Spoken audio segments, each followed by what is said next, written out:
Hello everyone, welcome back to my channel. तो चलिए आज हम लोग शुरू करते हैं अपनी दर्शन की क्लास में। इससे जो पहले हमने क्लासेस की थी वो क्लासें हमारी कुछ इस तरीके से थी कि शिक्षा क्या होती है और शिक्षा का अर्थ क्या होता है और शिक्षा की डेफिनेशन के बारे में हमने अपनी पिछली क्लासों में आपको बताया। तो आज की क्लास में हम आप लोगों को दर्शन के बारे में बताएंगे। दर्शन क्या है? दर्शन शब्द जो है वो अंग्रेजी भाषा से लिया गया है। इसको अंग्रेजी भाषा में हम लोग फ़िलॉसफी कहते हैं और फ़िलॉसफी जो शब्द है ये ग्रीक भाषा का शब्द है। इसको दो शब्दों में बांटा गया है, फ़िलॉस और सोफिया। फ़िलॉस का मतलब होता है प्रेम या अनुराग और सोफिया का मतलब होता है ज्ञान। तो फ़िलॉसफी का जो शाब्दिक अर्थ होता है वो होता है ज्ञान के प्रति अनुराग अथवा ज्ञान के प्रति प्रेम। जब हमें कोई चीज़ सीखने के लिए उत्सुकता होगी या फिर उसके प्रति हमारे अंदर जो भावना आएगी उसी के माध्यम से हम लोग सीख पाएंगे, उसी को हम लोग दर्शन कहते हैं।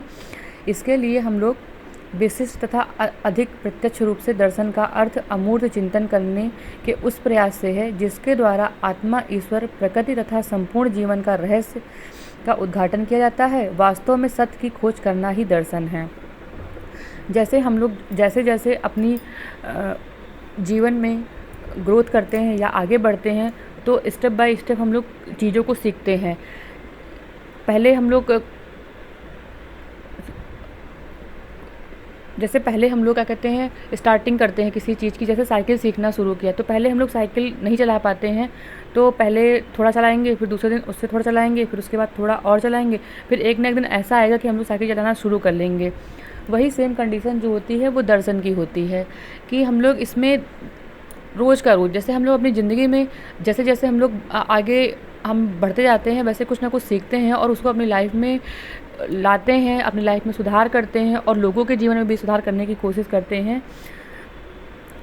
वो चीज़ दर्शन होती है। और सत्य की खोज मतलब कि किसी भी चीज़ का सही से ज्ञान होना, उसका अपने जीवन में क्या कहते हैं सीखना, उसको अपने मन मस्तिष्क में उसका विचार करना और उसको अपनी लाइफ में इम्प्लीमेंट करना, वो होता है दर्शन। जब हमें किसी भी चीज़ के लिए कुछ करने की ज़रूरत होगी तो हम लोग उसको सीखने के लिए तत्पर होंगे। जब हम लोग सीखेंगे तभी हम लोग उसको लाइफ में इम्प्लीमेंट करेंगे। अगर हम लोग कोई चीज़ नहीं सीखेंगे तो हम लोग अपनी लाइफ में इम्प्लीमेंट नहीं कर सकते हैं। जैसे जैसे सीखते हैं तभी तभी हम लोग को ज्ञान हर चीज़ का आता है। जैसे हमको अपनी लाइफ स्टाइल कैसे जीनी है, कैसे हमको लोगों से कैसे व्यवहार करना है, लोगों के साथ कैसा मतलब हमें अपनी बात किसी के सामने कैसे रखनी है, इन सब चीज़ों को हम लोग सीखते हैं, फिर अपनी लाइफ में इम्प्लीमेंट करते हैं। वही दर्शन होता है और इसका चिंतन हम लोग अपने मन मस्तिष्क में करते हैं, फिर हम लोग उसको अपने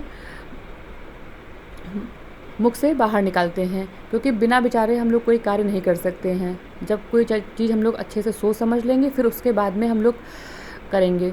तो ये सब चीज़ें हमारे ज्ञान के माध्यम से ही हमारे अंदर आती हैं, हमारे चिंतन के माध्यम से ही हमारे अंदर आती हैं, प्रत्यक्ष रूप में या अप्रत्यक्ष रूप में। उसका जब हम लोग चिंतन करते हैं और चिंतन तब करेंगे जब हम लोग की सोचने समझने की क्षमता विकसित होगी और उसको हम लोग अपने मतलब जीवन के पहलुओं में उतारते हैं और लोगों में भी देखना चाहते हैं और उससे हम लोग अच्छी अच्छी चीज़ें सीखते हैं। ज्ञान का जो भंडार है वो बहुत बड़ा है। ज्ञान के प्रति जो हम लोग मतलब कि रोज़ कुछ ना कुछ सीखते हैं, कुछ ना कुछ अपनी लाइफ में इम्प्लीमेंट करते हैं दिन पर दिन। ज्ञान एक ऐसी चीज़ है जो कभी ख़त्म नहीं होती है। जितना आप सीखेंगे उतना ही अपनी लाइफ में इम्प्लीमेंट करेंगे। तो दर्शन के बारे में यही आपको बताया गया है कि दर्शन जो है वो अंग्रेजी भाषा का शब्द है, फ़िलॉसफी, उसको ग्रीक भाषा से लिया गया है। इसको दो भागों में डिवाइड किया गया है, फ़िलॉस और सोफिया से। इसका मतलब होता है ज्ञान के प्रति अनुराग या ज्ञान के प्रति प्रेम। जब ज्ञान के प्रति प्रेम होगा तभी आप कोई चीज़ सीख पाएंगे और अपनी लाइफ में सुधार कर पाएंगे। तो आज की क्लास में हम लोग इतना ही सीखेंगे और फिर कल की क्लास में हम लोग कंटिन्यू करेंगे। Thank you for educational classes.